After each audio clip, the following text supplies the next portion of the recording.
Hey guys, so today is the last Wednesday of July, which means it is time to start going over the book of the month, which was A Natural History of Dragons by Marie Brennan.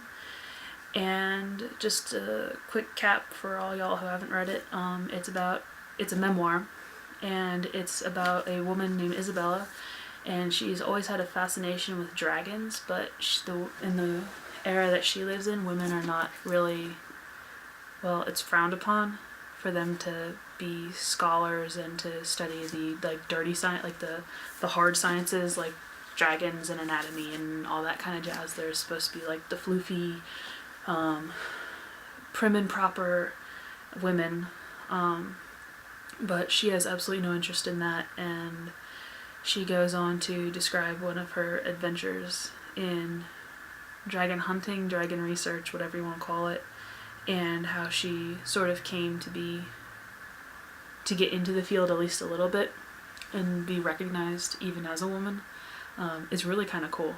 The first thing I noticed that there were pictures in it, and that really made me happy because she sketched pictures of some of the dragons, and I love dragons, and so like here's one. So it's kind of cool. But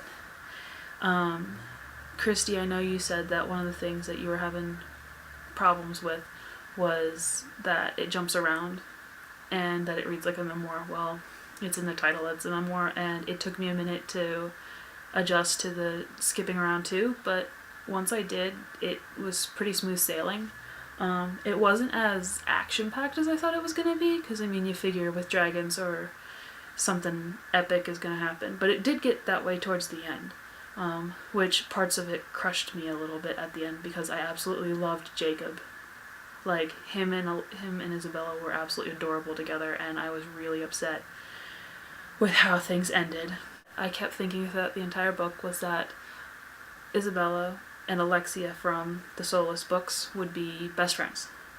Their mannerisms and their thought process, I feel like they would just be so, like, such best friends that it would make a great like crossover fic or another book or something, and someone needs to get on that if it doesn't already exist, because it'd be great.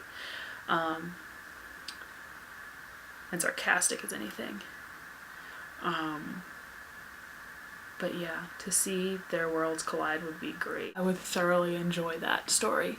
And speaking of which, I would like to see or read more of Isabella's stories, especially the one that I don't remember what kind of dragon it was. She mentioned the one is like a swamp dragon, and its breath could kill people, and it was like really grumpy and whatnot, and she had apparently run into them a couple times, and I would love to read that story because that sounds super interesting. And I think I'm going to stop there because I want to hear what y'all have to say about it, and hopefully you've finished it. But I'll stop there because my camera keeps stopping its recording and I'm getting frustrated with it, and I'm trying to put this up in a hurry because the rodeo is tonight and I need to eat dinner and get this up, and my internet's super shoddy. And yeah, so with that being said, I look forward to hearing what you had to think, what you thought about it, Liz, on Friday, and Christy, I guess, on Monday, and I can't wait to see what the new book is. So with that, I am off to the rodeo.